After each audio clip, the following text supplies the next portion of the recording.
Sa garahe ng isang bahay sa General Trias, Cavite, nahukay ang mga buto ng pinaniniwalaang mag-inang Chinese national na biktima umano ng kidnapping.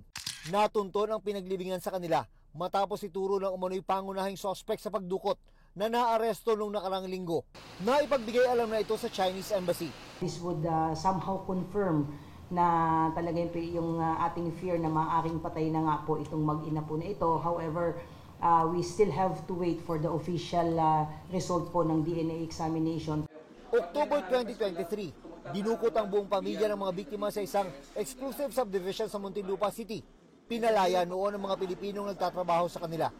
Matapos ang ilang araw, natagpuan sa Quezon at Rizal ang katawan ng padre de pamilya at 3 iba pa.